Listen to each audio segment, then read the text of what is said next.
Hello everyone. In last lecture, we discussed about the translation motion of a conductor.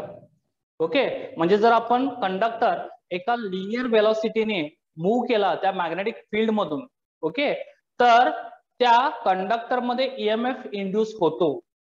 Okay, त्याच्या directions कशा असतात ते मी तुम्हाला at the end of the derivation सांगेन. Okay, so ज्यावेळी आपण कंडक्टर मूव्ह करतो एखाद्या मॅग्नेटिक फील्ड मधून, त्यावेळी त्या कंडक्टर मध्ये काय जनरेट होतं बाळांनो, तर ईएमएफ जनरेट होतो किंवा ईएमएफ इंड्यूस होतो. फॉर एक्झाम्पल हा येलो चॉक म्हणजे कंडक्टर आहे आणि इथं असं कन्सिडर करा की इथून मॅग्नेटिक फील्ड चाललेत. ओके, सो ज्यावेळी आपण ही लिनियर मोशन म्हणजे त्याला काय म्हणतात ट्रान्सलेशन मोशन, सो ज्यावेळी आपण ही ट्रान्सलेशन म्हणजे लिनियर मोशन करतो त्यावेळी काय होतं की हा जो कंडक्टर आहे तो मॅग्नेटिक फील्ड लाईनला कट करतो. ओके, आता अशा मॅग्नेटिक फील्ड लाईन्स बोर्ड कडे चाललेल्या आहेत. मग ज्यावेळी आपण हा कंडक्टर मूव्ह करणार त्यावेळी तो काय करतो, मॅग्नेटिक फील्ड लाईन्स कट करत जातो आणि त्यावेळी या कंडक्टर मध्ये काय होतं बाळांनो, there is a generation or induce EMF. तिथं जनरेट होतो ईएमएफ किंवा आपण असं म्हणू की तिथं इंड्यूस होतो ईएमएफ आणि म्हणूनच त्याला काय म्हणलं जातं, मोशनल ईएमएफ. ओके, 1 मार्क साठी एक्झामला क्वेश्चन विचारतात, बोर्ड एक्झामला 1 मार्क साठी, what is mean by motional EMF? Okay, so this motional EMF is because of what? The moving conductor. Okay, so आपण त्याची डेफिनेशन कशी लिहिणार, when the conductor start to move, okay, and the EMF will be induced in this conductor, that EMF because of the movement of the conductor is called the motional EMF. Okay, motional EMF म्हणजे काय असतं बाळांनो, ज्यावेळी आपण हा conductor move करणार म्हणजे moving of the conductor, कशामधून मूव्ह करतोय आपण, मॅग्नेटिक फील्ड लाईन्स मधून तो मूव्ह करतोय आणि मॅग्नेटिक फील्ड लाईन्सला तो कट करतोय आणि ज्यावेळी तो मॅग्नेटिक फील्ड लाईन्स मधून मूव्ह होतोय त्यावेळी याच्यामध्ये काय इंड्यूस होतो, ईएमएफ इंड्यूस होतो. त्या ईएमएफ ला काय म्हटलं जातं, मोशनल ईएमएफ म्हटलं जातं. हे एक लक्षात ठेवा, 1 मार्क साठी बोर्ड एक्झामला क्वेश्चन विचारला जातो, the definition of motional EMF. Clear? Now in last lecture we discussed about this translation motion of a conductor using Faraday's law. Okay, आणि जे डेरिव्हेशन आपण फॅराडेज लॉचा यूज करून फाइंड आउट केलं होतं, finally E is equal to BLB calculate केलं होतं, बरोबर आहे ना. सो हे 3 मार्क्स साठी बोर्ड एक्झामला विचारलं जातं, हे लक्षात घ्या. आणि सिमिलरली आणखी एक सेम डेरिव्हेशन आपण आता मेथड 2 च घेणार आहोत, ते सुद्धा 3 मार्क्सला विचारलं जातं. फक्त स्टेटमेंट काय असतं त्यामध्ये की find the translation motion of a conductor or find the EMF for the translation motion using Lorentz force. Lorentz force चा यूज करून ट्रान्सलेशन मोशनचा EMF कॅल्क्युलेट करा त्या कंडक्टर मध्ये. ओके, अशा पद्धतीचा क्वेश्चन बोर्डला विचारला जातो 3 मार्क्स साठी. सो ज्यावेळी लॉरेन्स फोर्स असा त्याच्यामध्ये उल्लेख असतो त्यावेळी ही मेथड 2 चं डेरिव्हेशन द्यायचं आहे. आणि जर त्याचा उल्लेख नसेल, ते स्टेटमेंट मध्ये नसेल, तर you can write the derivation as per Faraday's law, जे आपण लास्ट लेक्चरला डिस्कस केलं होतं. That is called method 1. Okay, now will discuss about the method 2 using the Lawrence force. So look it here, method 2 heading देतो मी इथं, method 2.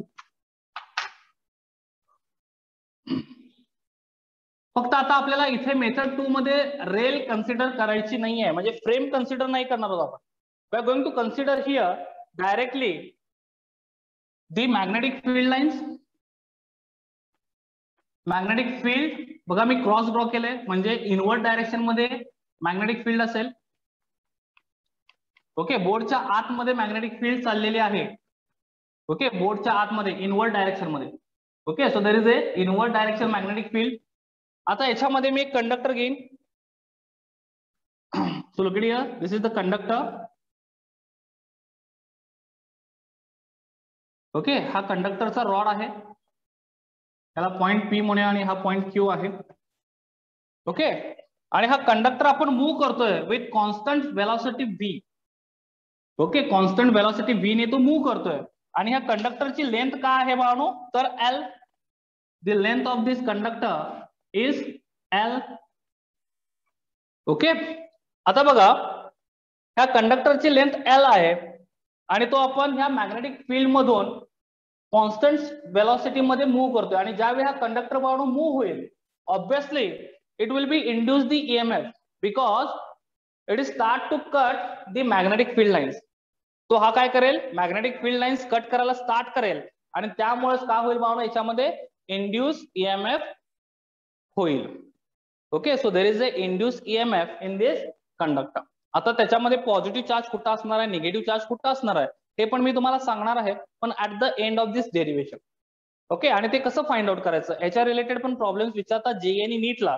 जर conductor या direction मध्ये move करत असेल तर पॉझिटिव्ह चार्ज करंटची डायरेक्शन कुठं असणार आहे, जर रिव्हर्स डायरेक्शन मध्ये कंडक्टर मूव्ह करत असेल तर करंटची डायरेक्शन कुठं असणार आहे, हे सगळं मी सांगणार आहे at the end of the derivation. So नीट लक्ष द्या.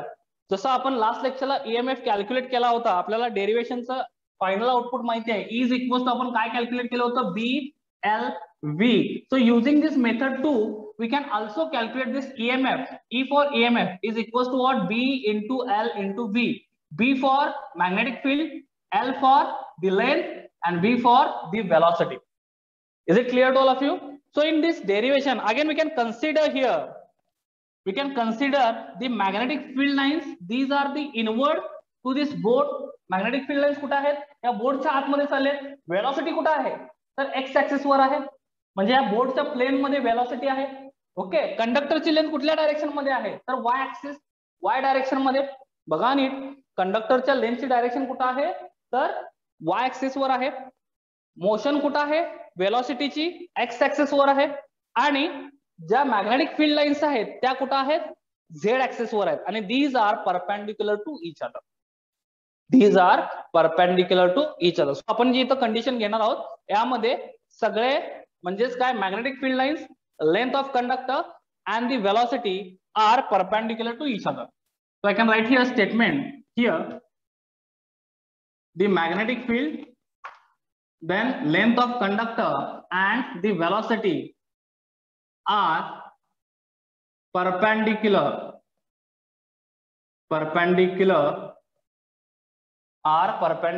to each other. So that is my first statement. Okay, हे माझं पहिलं स्टेटमेंट आहे बाळ. Is it clear to all of you? Perpendicular का आहेत, तर मॅग्नेटिक फील्ड लाईन्स कुठे आहेत, आतमध्ये आहेत. ओके, वेलॉसिटी कुठे आहे, त्या बोर्डच्या प्लेनला घासून म्हणजे एक्स ऍक्सिस वर. लेंथची डायरेक्शन कुठे आहे, अपवर्ड डायरेक्शनला. आणि हे सगळे एकमेकाशी काय आहेत, परपेंडिक्युलर आहेत, म्हणून मी हे स्टेटमेंट लिहिलं. Okay, BLV, these are perpendicular to each other. Now, we know that the Lorentz force, बघा, आता हा लॉरेन्स फोर्स आपण कुठं बघितलाय बाळांनो, तर मॅग्नेटिझम मध्ये. We discuss this part in magnetism, Lorentz force. Okay, किंवा एनसीईआरटी मध्ये मुव्हिंग चार्जेस जे आहेत, मुव्हिंग चार्जेस अँड मॅग्नेटिझम, त्याच्यामध्ये हा लॉरेन्स फोर्स आहे. तो डायरेक्टली आपण इथं इक्वेशन लिहिणार आहोत लॉरेन्स फोर्सचं. Okay, equation in terms of charge असतं का, तर बघा, ज्यावेळी ह्या कंडक्टरची मुवमेंट होते त्यावेळी ह्याच्यावर चार्ज क्रिएट होतात. ओके, म्हणजे positive charges and negative charges. Negative charge कुठले, तर इलेक्ट्रॉन. आणि आपल्याला एक गोष्ट माहिती आहे बाळांनो, की जर कंडक्टर आपण कन्सिडर केला तर त्याच्यामध्ये number of free electrons available असतात. So in conductor there is a maximum number of free electrons are available. So negative charge तर इथं अवेलेबलच आहे, पण ज्यावेळी ह्या कंडक्टरची मोशन होते या मॅग्नेटिक फील्ड मधून, त्यावेळी त्या चार्जचं काय होतं बाळांनो, सेपरेशन होतं. म्हणजे पॉझिटिव्ह चार्ज एका साईडला जातात आणि निगेटिव्ह चार्ज काय होतात, म्हणजे इलेक्ट्रॉन्स काय होतात, एका साईडला मूव्ह होतात, because of this motion, because of this velocity. Okay, हे लक्षात घ्या.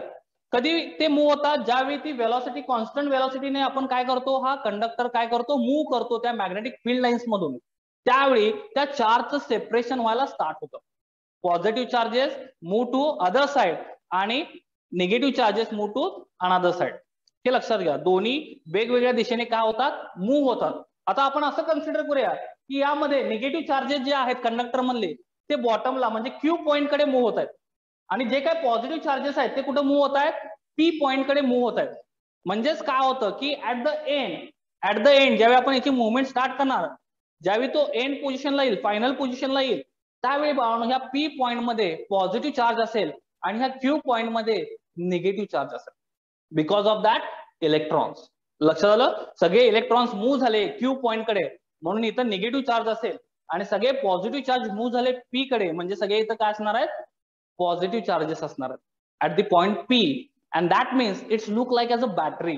बघा हे काय म्हणून आपल्याला असं दिसेल की ही एक बॅटरी आहे ज्याच्यामध्ये वरती पॉझिटिव्ह चार्ज आहे आणि खाली कुठला चार्ज आहे, निगेटिव्ह चार्ज आहे. आणि ह्यालाच आपण काय म्हणतो बाळांनो, EMF, electromotive force. This is called EMF, electromotive force. त्यालाच आपण बाळांनो काय म्हणतो, तर ईएमएफ म्हणतो, इलेक्ट्रोमोटिव्ह फोर्स म्हणतो. लक्षात आलं. सो ज्यावेळी इथून कंडक्टरची मुवमेंट होते त्यावेळी चार्जचं सेपरेशन पण होतं, हे लक्षात घ्या. So there is a importance of charge Q. Okay. आणि लॉरेन्स फोर्स मध्ये काय सांगितले बाळांनो, तर लॉरेन्स जो फोर्स असतो F is equals to, we know that Lorentz force, I can complete here statement. We know that Lorentz force F vector form मध्ये लिहितो मी, F vector is equals to Q for charge, B vector cross D B vector. जो Lorentz force असतो बाळांनो तो काय असतो, तर त्याचा जो चार्ज आहे इंटू काय असतं, वेलॉसिटी वेक्टर क्रॉस बी वेक्टर असतं. ओके. इथं क्रॉस प्रोडक्ट आहे हे लक्षात घ्या. आणि हा क्रॉस प्रोडक्ट काय इंडिकेट करतो बाळांनो, तर velocity and magnetic field these are perpendicular to each other. Yes or no. बघा वेलॉसिटी आणि मॅग्नेटिक फील्ड लाईन्स त्या परपेंडिक्युलर आहेत की नाही. बघा वेलॉसिटी या प्लेन मध्ये आहे आणि मॅग्नेटिक फील्ड लाईन्स कुठे आहेत, इनवर्ड डायरेक्शन मध्ये आहे. म्हणजे हे दोघं एकमेकाशी काय आहेत, परपेंडिक्युलर आहे. लक्षात आलं. म्हणून हा क्रॉस प्रोडक्ट आहे. So as per Lorentz force we know that F vector is equals to what, Q for what, charge. मी जे सांगितलं की ज्यावेळी या कंडक्टरची मुवमेंट होते याच्यामध्ये क्रिएशन ऑफ काय होतं, चार्ज होतं. ओके. सो क्रिएशन ऑफ काय होतं, याच्यामध्ये चार्ज होतं. आणि ज्यावेळी चार्ज याच्यामध्ये क्रिएट होतो बाळांनो त्यावेळी मी काय सांगितलं, पुन्हा त्याच्यामध्ये सेपरेशन स्टार्ट होतं.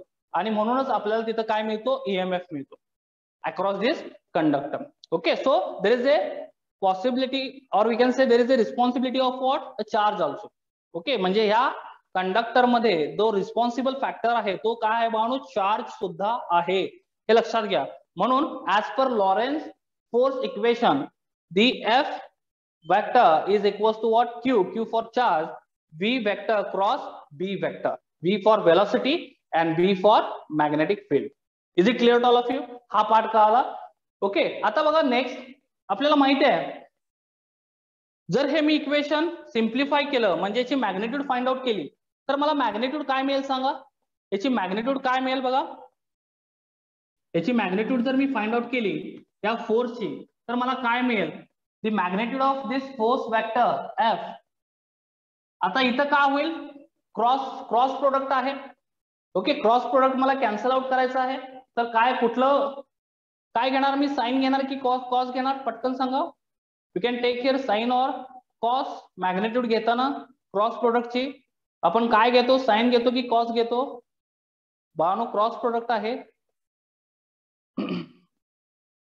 बघा नीट, याचं कन्व्हर्जन करायचं आहे आपल्याला बाळांनो. इथं आपण क्रॉस प्रोडक्ट जो आहे त्याचं कन्व्हर्जन करताना आपण तिथं काय घेतो, तर याची जी मॅग्नेट्यूड आहे बाळांनो ती काय घेतो, साइन घेणार. व्हेरी गुड पाया, नाव इट इज करेक्ट.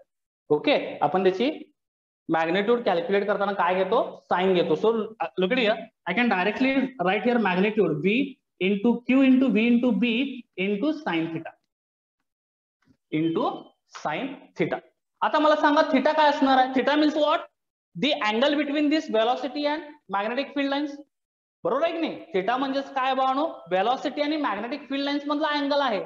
आता या वेलोसिटीची जी डायरेक्शन आहे ती या साईडला आहे एक्स ऍक्सिस वर, मॅग्नेटिक फील्डची डायरेक्शन जी आहे ती इनवर्ड आहे त्या बोर्ड मध्ये.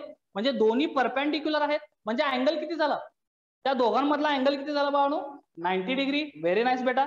So sine 90, what should be the value of sine 90, what should be the value of sine 91. बरोबर ना, what should be the value of sine 91 exactly. Okay. ते आपण नंतर पुटअप करूया. आता हे जनरलाइज इक्वेशन लक्षात ठेवा. ओके. हे जनरलाइज इक्वेशन म्हणजे अँगल कुठलाही असू दे बाळांनो हे आपण इक्वेशन यूज करू शकतो या फोर्स साठी.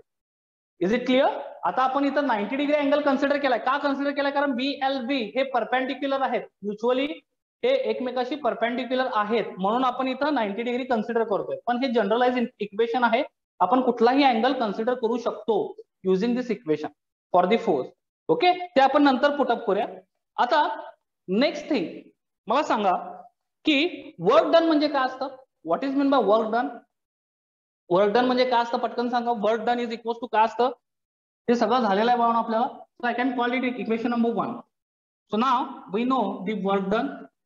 We know work done W is equals to, in terms of force and distance, in terms of force and distance, what is the work done. पटकन सांगा.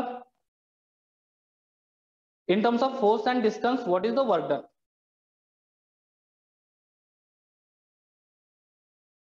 Work done is equals to what. Force into distance. बरोबर आहे ना. Force into काय असतं distance असतं. So आता इथे डिस्टन्स म्हणजेच काय तर कंडक्टरची लेंथ आहे बा. Okay exactly. Force into displacement. आता इथे डिस्प्लेसमेंट म्हणजे आपल्याला काय कन्सिडर करायचं आहे त्या कंडक्टरची लेंथ कन्सिडर करायची आहे. Okay so look here, we can consider here the length of the conductor and that's why we can take here F into L. Okay force into आपण काय घेणार वर्क डन साठी L घेणार आणि दिस is my equation number 2. आता हे जे equation 1 आहे the magnitude of Lawrence force, हे इक्वेशन आपण ह्या इक्वेशन मध्ये पुटअप करणार आहोत. हे जे आपण इक्वेशन फाइंड आउट करले इक्वेशन ऑफ लॉरेन्स फोर्स जे आपल्याला माहित आहे मॅग्नेटिझम मध्ये आपण बघितले बाळू आणि हेच इक्वेशन आपण काय करणार आहोत इथे पुटअप करणार आहोत या फोर्स मध्ये. ओके पटकन स्क्रीनशॉट घ्या. Take a screenshot fast. Erase करणार आहे मी पार्ट. घेतला स्क्रीनशॉट.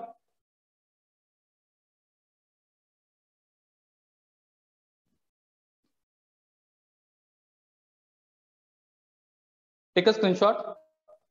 झालं बाळू डन.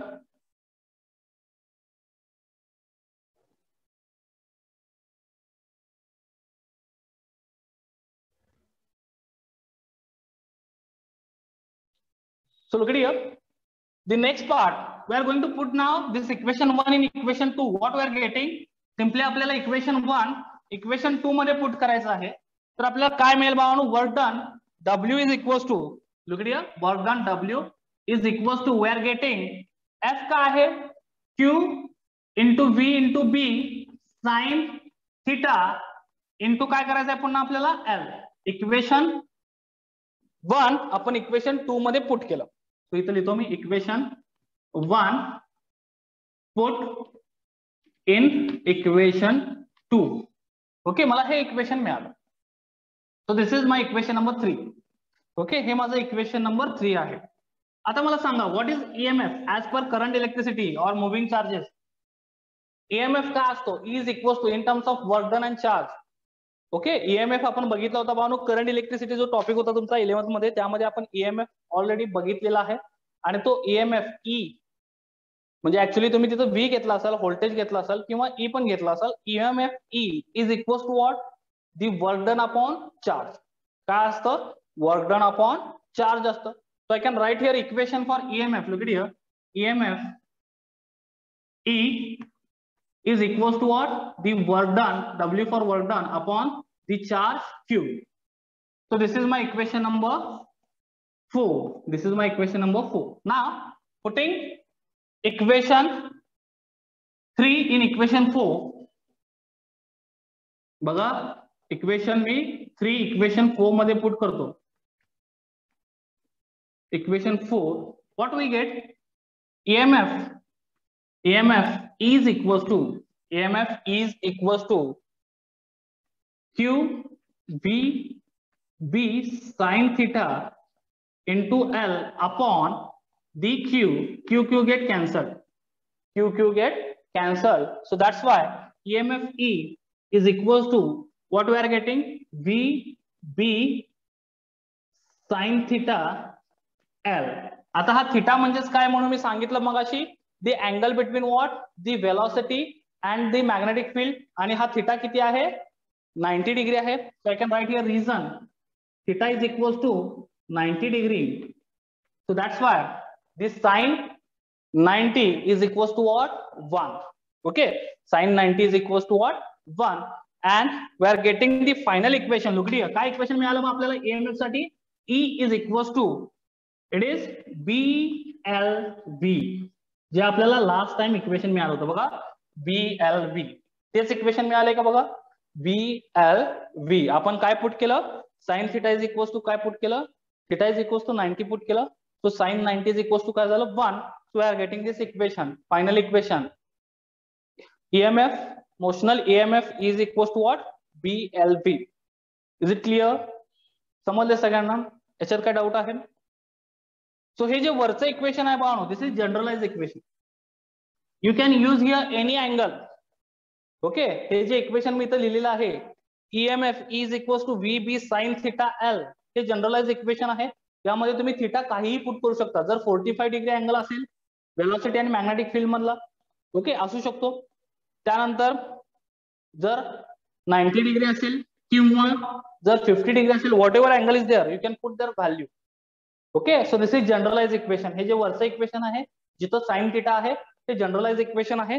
आणि हे ज्यावेळी आपण परपेंडिक्युलर, म्युच्युअली परपेंडिक्युलर घेतो, कारण आपण डेरिव्हेशनच्या स्टार्टिंगलाच लिहिलं होतं की velocity, the length of conductor and the magnetic field, these are mutually perpendicular to each other. आणि ज्यावेळी अशी कंडिशन असेल त्यावेळी EMF इज इक्वल्स टू काय असतं, BLV असतं. B for magnetic field, L for length of conductor and V for velocity. Clear? आता मी सांगितलं होतं की 80% प्रॉब्लेम JEE आणि नीटला बाळांनो कशावर विचारतात, तर म्युच्युअली परपेंडिक्युलर केसेसवर विचारतो, ज्यामध्ये मॅग्नेटिक फील्ड लाईन्स, वेलॉसिटी आणि लेंथ ऑफ कंडक्टर हे परपेंडिक्युलर असतात म्युच्युअली. ओके, सो 80% प्रॉब्लेम त्यावर विचारतात. राहिलेले 20% जे प्रॉब्लेम आहे ते तुम्हाला ह्या जनरलाइज फॉर्म्युला युज करून सॉल्व्ह करायचे आहेत, म्हणजे ज्यामध्ये अँगल दिला जातो. So whenever there is a given angle म्हणजे परपेंडिक्युलर नसणार आहे, त्यावेळी तुम्हाला हा जनरलाइज फॉर्म्युला युज करायचा आहे. Okay, EMF is equals to what, V. आणि हा EMF कुठला आहे, तर मोशनल EMF आहे, हे लक्षात घ्या.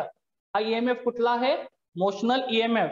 So is equals to what, VB sine theta into L, किंवा VBL साइन थिटा असं म्हटलं तरी चालते, किंवा BLV sine theta.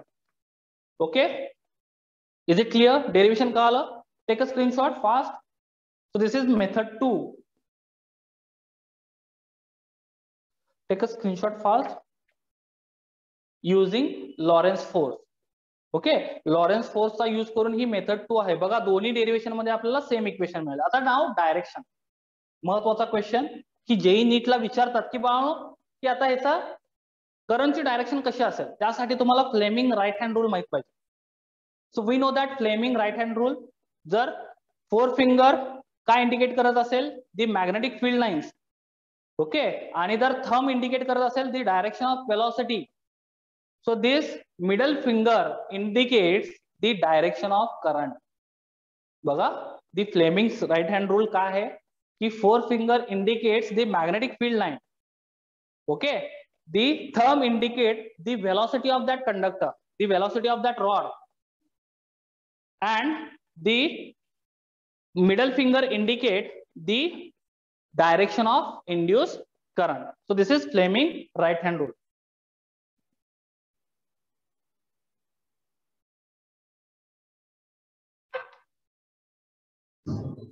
Okay, again back to the point. What is the Fleming right hand rule? The thumb indicates the velocity of that conductor, the forefinger indicates the magnetic field lines, and this middle finger indicates the induced current. So ह्याच्यावरून Fleming right hand rule वरून आपण direction सांगू शकतो करंटची. आणि बऱ्याच वेळी बाळांनो JEE नीट साठी हे क्वेश्चन केले जातात. जर कंडक्टरचे मोशन या डायरेक्शन मध्ये असेल तर जो EMF इंड्यूस होणार आहे त्या करंटची डायरेक्शन काय असणार आहे. ओके, आता बघा, हा फ्लेमिंग राईट हँड रूल मी इथं अप्लाय करतो. बघा, आता मला सांगा 4 फिंगर म्हणजेच काय आहे, तर मॅग्नेटिक फील्ड लाईन्स आहे. ओके, आता मॅग्नेटिक फील्ड लाईनची डायरेक्शन कुठे आहे, इनवर्ड आहे. थंब म्हणजे काय, दी डायरेक्शन ऑफ वेलॉसिटी. बघा, थंब म्हणजे डायरेक्शन ऑफ वेलॉसिटी, तो थंब या साईडला आहे. आता बघा, हे जे मिडल फिंगर आहे, मिडल फिंगर कुठे इंडिकेट करतं, अपवर्ड डायरेक्शनला. म्हणजे करंटची डायरेक्शन कुठे असणार आहे, अपवर्ड डायरेक्शनला. म्हणजे पॉझिटिव्ह चार्ज कुठे असणार आहे, तर P वर, आणि निगेटिव्ह चार्ज कुठे असेल, Q वर. लक्षात घ्या, पॉझिटिव्ह चार्ज कुठे आहे, P वर, आणि निगेटिव्ह चार्ज बाळांनो कुठे आहे, Q वर. लक्षात येते का? बघा, आता मी वेलॉसिटी चेंज करतो. वेलॉसिटी आता रिव्हर्स डायरेक्शन मध्ये आहे. वेलॉसिटी आता रिव्हर्स डायरेक्शन मध्ये आहे. So V is here. Okay, आता बघा, पुन्हा फ्लेमिंग राईट हँड रूल मी अप्लाय करतोय. बघा, 4 finger indicates the magnetic field line direction. Okay, थंबची डायरेक्शन आधी माझी ह्या साईडला असेल. बघा थंबची डायरेक्शन कुठे असणार आहे? एक्झॅक्टली तन्वी, खाली येणार. ओके, थंबची डायरेक्शन कुठे असणार आहे? तर त्या साईडला असेल. ओके, मॅग्नेटिक फील्ड लाईन्स आत आहेत आणि मिडल फिंगर बघा कुठे आहे? डाऊनवर्ड डायरेक्शनला. मिडल फिंगर कुठे आहे? डाऊनवर्ड डायरेक्शनला. म्हणजे करंटची डायरेक्शन कुठे असणार आहे? डाऊनवर्ड. ऍट दॅट टाइम ज्यावेळी वेलॉसिटी बॅकवर्ड डायरेक्शनला असेल या कंडक्टरची, त्यावेळी पॉझिटिव्ह चार्ज कुठे असणार आहे? At point Q. आणि निगेटिव्ह चार्ज कुठे असेल? At point P, as per Fleming's right hand rule. Is it clear to all of you? बघा तिन्ही फिंगर्स मी परपेंडिक्युलर ठेवलेले आहेत. पुन्हा सांगतोय मी, thumb indicates the velocity of that conductor, this four finger indicates the direction of magnetic field, and this middle finger indicates the direction of induce current. Okay, आणि हे तिन्ही काय आहेत? एकमेकाशी perpendicular. And this is the Fleming right hand rule. Okay, palm rule सुद्धा आपण apply करू शकतो. बघा पाम रूल कसा अप्लाय करायचा? हे जे फिंगर्स आहेत, पाम जो आहे तो आपल्याला याच्यावर ठेवायचा आहे आणि फिंगरची डायरेक्शन कुठे ठेवायची आहे? फिंगरची डायरेक्शन तुम्हाला वेलॉसिटीच्या डायरेक्शन मध्ये ठेवायची आहे. आणि जो थंब आहे, बघा जो थंब आहे तो काय करतोय? It indicates the induce current direction. Okay, आता बघा थंब अपवर्ड डायरेक्शनला आहे, म्हणजेच काय? तो काय इंडिकेट करतोय? तर करंट डायरेक्शन कुठं आहे? अपवर्ड डायरेक्शन मध्ये आहे. तो हा झाला पाम रूल. पाम रूल सुद्धा आपण अप्लाय करू शकतो. फ्लेमिंग राईट हँड रूल सुद्धा अप्लाय करू शकतो. बघा रिव्हर्स डायरेक्शन मध्ये, बघा पाम मी इकडे अप्लाय केलाय. आता वेलॉसिटी त्या डायरेक्शन मध्ये आहे, बॅकवर्ड डायरेक्शनला. बघा जे 4 फिंगर्स आहेत ते वेलॉसिटीच्या डायरेक्शन मध्ये आहेत. आणि आता थंब बघा कुठे आहे? पाम ठेवलाय मी इथं. पाम म्हणजे कळते ना, front portion of this hand, it is called palm मी इथं ठेवला. ओके, आता वेलॉसिटीची डायरेक्शन कुठे आहे? बॅकवर्ड डायरेक्शनला. बघा माझे 4 फिंगर तिकडेच इंडिकेट करतायत. ओके, आणि थंब कुठे इंडिकेट करतोय? डाऊनवर्ड डायरेक्शनला. म्हणजे करंटची डायरेक्शन कुठे असणार आहे? Downward. So you can apply here palm rule as well as Fleming right hand rule. काही अप्लाय करा, बोथ आर करेक्ट. ओके, याच्यावरून तुम्ही इंड्यूस करंटची डायरेक्शन सांगू शकता. आणि करंट ज्या डायरेक्शनला असेल त्या पॉइंटला पॉझिटिव्ह चार्ज घ्यायचा, हे लक्षात घ्या. ओके, त्या पॉइंटला पॉझिटिव्ह चार्ज. आता उलटी डायरेक्शन असेल तर हा ईएमएफ कसा ड्रॉ करणार? हा ईएमएफ तुम्हाला रिव्हर्स डायरेक्शन मध्ये ड्रॉ करावा लागेल. बघा जर वेलॉसिटी या डायरेक्शन मध्ये असेल तर ह्या वेलॉसिटीसाठी जो ईएमएफ तुम्ही ड्रॉ करणार आहात तो अशा पद्धतीचा असेल. पॉझिटिव्ह पोलॅरिटी डाऊनवर्ड डायरेक्शन आणि निगेटिव्ह पोलॅरिटी कुठे असेल? Upward direction. एक्झॅक्टली त्यांनी पॉझिटिव्ह खाली आणि निगेटिव्ह वर. लक्षात आलं? करंटच्या डायरेक्शन कशा फाइंड आउट करायच्या, पॉझिटिव्ह चार्ज कसा ओळखायचा, निगेटिव्ह चार्ज कसा ओळखायचा. ओके, चार्जचं सेपरेशन होतं म्हणून मी सांगितलं या कंडक्टरमध्ये. ज्यावेळी हा कंडक्टर मूव्ह करतो त्यावेळी इथं काय होतं बाळांनो? चार्जचं सेपरेशन होतं. आणि ज्यावेळी चार्जचं सेपरेशन होतं ऑब्व्हियसली निगेटिव्ह चार्ज एका पॉइंटला मूव्ह होतील आणि पॉझिटिव्ह चार्जेस एका पॉइंटला मूव्ह होतील. लक्षात राहील? ओके, अशा पद्धतीचे क्वेश्चन बाळांनो जेई नीटला विचारतात. What is the direction of induce current? Okay, आता मला सांगा वेलॉसिटी अपवर्ड डायरेक्शन मध्ये असेल, what is the direction of that induce current? आता हा मी कंडक्टर आणखी एक केस घेऊया आपण इथं. बघा हे मी चेंज करतोय. आता मी कंडक्टर असा ड्रॉ केलाय. ही सगळी मॅग्नेटिक फील्ड आहे. नीट लक्ष द्या, ही मॅग्नेटिक फील्ड आहे. आता वेलॉसिटी अपवर्ड डायरेक्शन मध्ये आहे. ओके, हा कंडक्टरचा पी पॉइंट आहे, हा क्यू पॉइंट आहे. पटकन सांगा कुठे पॉझिटिव्ह चार्ज असेल आणि कुठे निगेटिव्ह चार्ज असेल? पॉइंट पी वर कुठला चार्ज असेल? पॉइंट क्यू वर. पॉइंट पी आणि क्यू सांगा. पॉइंट पी वर कुठला चार्ज असेल आणि पॉइंट क्यू वर कुठला चार्ज असेल? पी वर कुठला चार्ज? बघा बरोबर आहे, पॉझिटिव्ह चार्ज. आणि क्यू वर कुठला चार्ज? Negative charge. बरोबर ना? पी वर पॉझिटिव्ह. पाम रूल जर अप्लाय केला, बघा पाम रूल जर अप्लाय केला तर पाम माझा कुठे आहे? Very good Abhijit. पाम माझा, व्हेरी गुड तन्वी. पाम माझा वेलॉसिटीच्या डायरेक्शन मध्ये, पाम मी इकडं फेस केला आहे आणि फिंगर्स माझे वेलॉसिटीच्या डायरेक्शन मध्ये आहेत. आणि माझा जो थंब आहे तो कुठे आहे? पी कडे आहे. Okay, P is positive and Q is negative. Very good. आणि फ्लेमिंग रूल जरी अप्लाय केला, फ्लेमिंग रूल मध्ये काय सांगितलंय? Four finger magnetic field lines, thumb indicates velocity. बघा थंब इंडिकेट्स वेलॉसिटी अशा पद्धतीने असणार आहे. वेलॉसिटी वर आहे आणि look at this middle finger, it is directed towards left. Middle finger कुठे डायरेक्ट करायला? पी कडे. सो पी म्हणजेच काय? पॉझिटिव्ह. फ्लेमिंग रूल अप्लाय करा किंवा पाम रूल अप्लाय करा, दोन्ही आन्सर्स करेक्ट देतात. Is it clear? आता मला सांगा वेलॉसिटी डाऊनवर्ड डायरेक्शन मध्ये असेल या कंडक्टरची, डाऊनवर्ड डायरेक्शन मध्ये असेल, पटकन सांगा पॉझिटिव्ह चार्ज कुठे असेल आणि निगेटिव्ह चार्ज कुठे असेल? Velocity is now downward direction. velocity is now downward direction as per palm rule and Fleming right hand rule. Exactly. Q positive. Very good, Tanvi. Q positive and P negative. Very good, Abhijit. Q positive and exactly, Saili. Very good, all of you. And Q P negative. Very nice. समजले बाळांनो? याच्यामध्ये काय doubt आहे? Directions कशा find out करायच्या induce ईएमएफच्या? Okay, आपण derivation दुसऱ्या मेथडने solve केलं. मेथड 2 त्याच्यामध्ये आपण लॉरेन्स फोर्स यूज केला. आणखी एक मेथड आहे बाळांनो, म्हणजे बऱ्याच मेथड्स आहेत हे प्रूव्ह करण्यासाठी BLV. ओके, काही बुक मध्ये डिफरंट वेने दिलेला आहे, पण मी बोर्ड पॉईंट ऑफ व्ह्यू का सांगितलं, कारण बोर्डला ह्याच्यावर 3 मार्क्ससाठी क्वेश्चन विचारतात, त्यामुळे मी बोर्ड पॉईंट ऑफ व्ह्यू सांगितलेला आहे बाळांनो, म्हणजे तुमच्या लक्षात राहील. मेथड 1 पण आहे बोर्ड पॉईंट ऑफ व्ह्यू आणि मेथड 2 सुद्धा आहे बोर्ड पॉईंट ऑफ व्ह्यू, हे लक्षात घ्या. आणि दोन्ही मेथड्स विचारतात. ओके, जर स्टेटमेंट मध्ये काही लिहिलेलं नसेल तर डेफिनेटली तुम्ही कुठलीही एक मेथड एक्सप्लेन करू शकता, पण जर स्टेटमेंट मध्ये लिहिलं असेल की लॉरेन्स फोर्सचा यूज करून एक्सप्लेन करा, तर तुम्हाला ही मेथड 2 जी आज आपण बघितली तीच एक्सप्लेन करायची आहे, हे लक्षात घ्या. ओके, एक तर तुम्ही फॅराडेज लॉचा यूज करून डिराईव्ह करू शकता, E is equals to BLV. This equation is very very important. Okay, ह्या इक्वेशनचा यूज करून आपण पुढे जाऊन प्रॉब्लेम सॉल्व्ह करणार आहोत बाळांनो. एक्झाम्पल्स भरपूर विचारतात त्या इक्वेशनवर. Okay, so motional EMF is equals to what? BLV for translation motion किंवा लिनियर मोशन. ओके, आणि याच्यामध्ये मी सांगितलं की 2 पार्ट आहेत. पहिला पार्ट म्हणजे मेथड 1 युझिंग फॅराडेज लॉ, हे डेरिव्हेशन प्रूव्ह करण्यासाठी, आणि दुसरी method 2 using Lawrence force. Okay, दोन्ही मेथड मी इथे एक्सप्लेन केलेले आहेत. दोन्ही मेथड्स 3 मार्क्ससाठी बोर्डला विचारले जातात. ओके, सो त्यामुळे हे व्यवस्थित करा. Is it clear to all of you? Okay, आणखी बऱ्याचशाच मेथड आहेत, म्हणजे आणि दुसऱ्या पद्धतीने सुद्धा आपण कॅल्क्युलेट करू शकतो, पण आपण एवढं डीप, म्हणजे एनसीईआरटी मध्ये थोडीशी एक वेगळी मेथड आहे ज्याच्यामध्ये इलेक्ट्रोस्टॅटिक फोर्स पण त्यांनी कन्सिडर केलाय. आणि हा जो लॉरेन्स फोर्स आहे तो म्हणजेच मॅग्नेटिक फोर्स असतो बाळांनो, हे एक लक्षात घ्या. लॉरेन्स फोर्स म्हणजेच काय? मॅग्नेटिक फोर्स असतो.